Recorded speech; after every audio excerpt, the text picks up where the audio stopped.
Hey everybody, and welcome back to Bar Run Forge. It's Troy, and it's another Tuesday morning tool video. Today, we're going to make a hammer eye punch. Stick around. Well, what is a hammer eye punch? It is a tool that makes the eye in a hammer so that we can put a handle in it.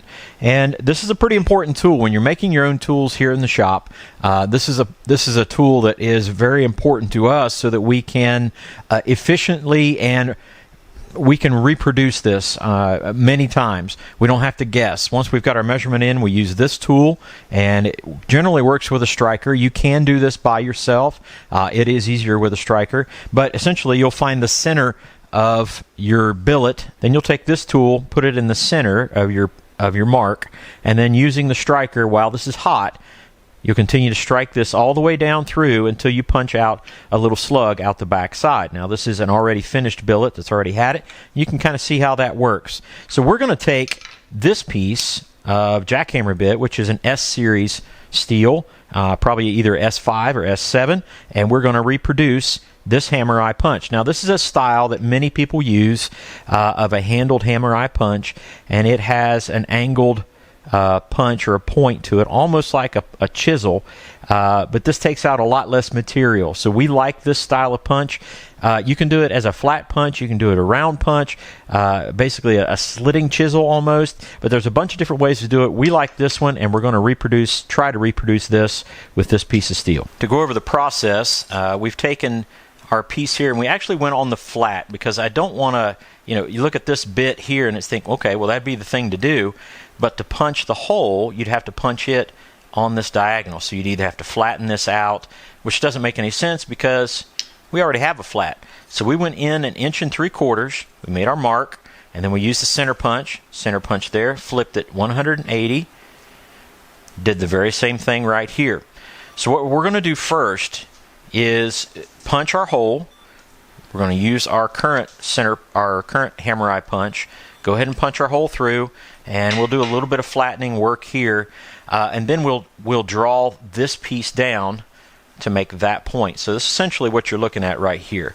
So this point is going to get drawn down and made into the taper, and then we'll grind and file the sides. I'll probably put a little bit of chamfer on here, but I don't know that I'll do that forged because basically all that's going to do is mushroom it, and it'll be a little bit more difficult to do. So it'll probably be on the grinder. Now, if you don't already have a hammer eye punch to make a hammer eye punch, you can use other tools like this slot punch, and that'll take a fairly small slug out, and then you can drift it out.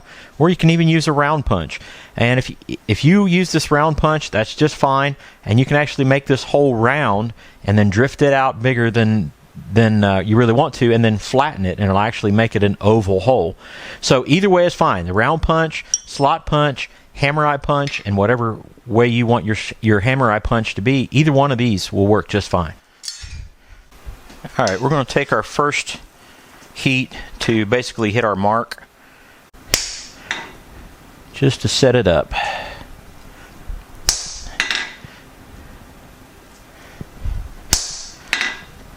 Keeping our punch cool. I'm going to go ahead and flip that over so we can make our mark on the other side.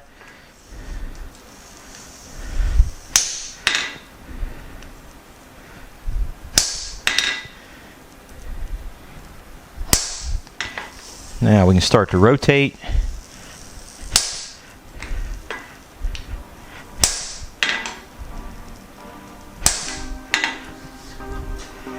Alright, so that side is marked, and we're just going to start working our way around.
Alright, so we got a hole in our billet. Little bit of the plug right in there. We can chisel that out, no problem. So out of all of that punching, this is what we're left with. That was the slug, or the plug, and we have a hole in our billet. And so what we're going to do now is we're going to heat the billet back up, and then we're going to start taking this hammer drift and put it in the hole and drift it through there, hammer flat, until we find exactly what we want to do to fit the size handle we're going to put in it. We're going to do this all at the anvil. You can do this if you have a swedge block. The big concern here, you want to just keep moving it.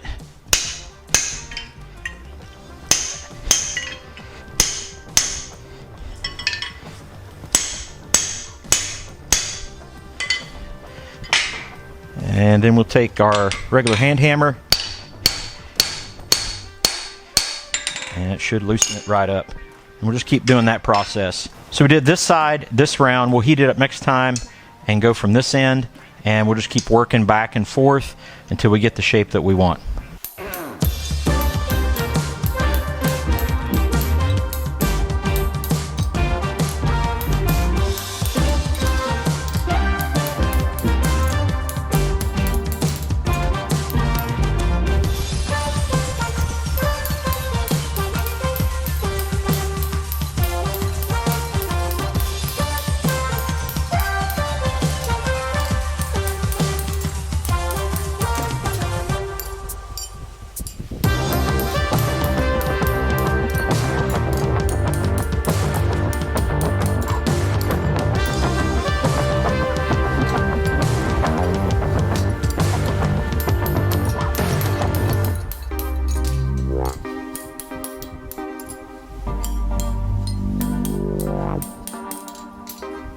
We have our hole drifted basically where we want it to be.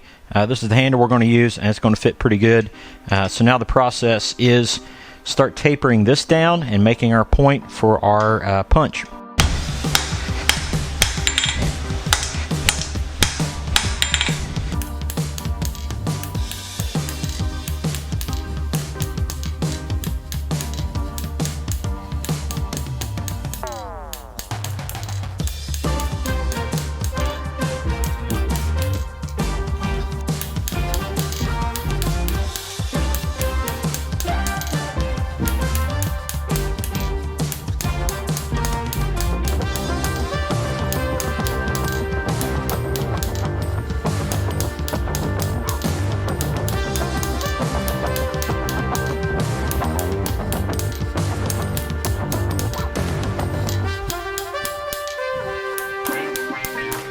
We're getting pretty close to our target thickness and taper, so what I'm probably going to do is take these edges off, take those down a little bit, maybe even round them just a little bit.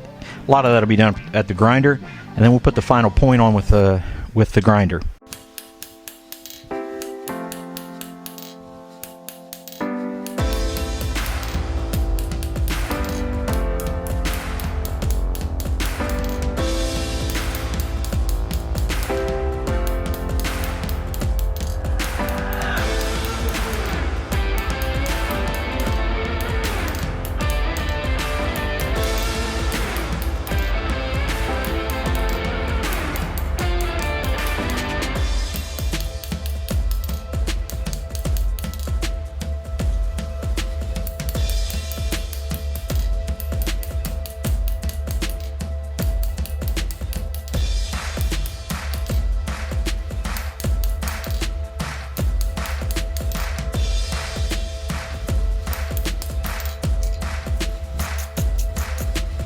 We've got it mainly to shape.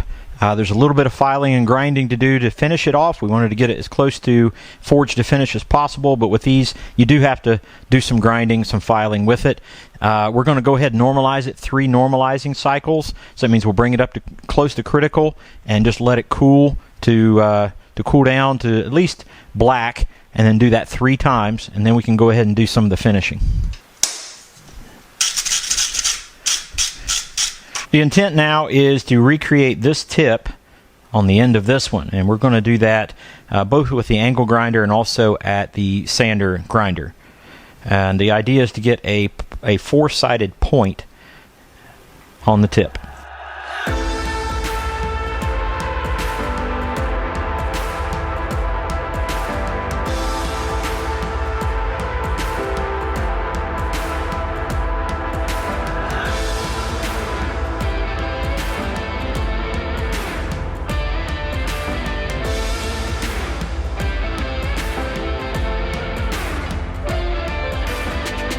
With the initial grind done, we're going to go ahead and harden.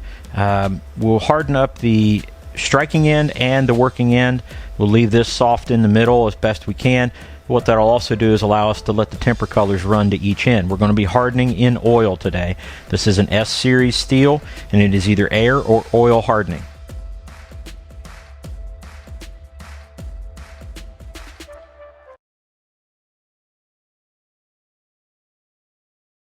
Our hammer eye punch is done. We've got it handled, we've got it finished, we've got it ground. Everything is all done, and we're really pretty pleased with how this turned out.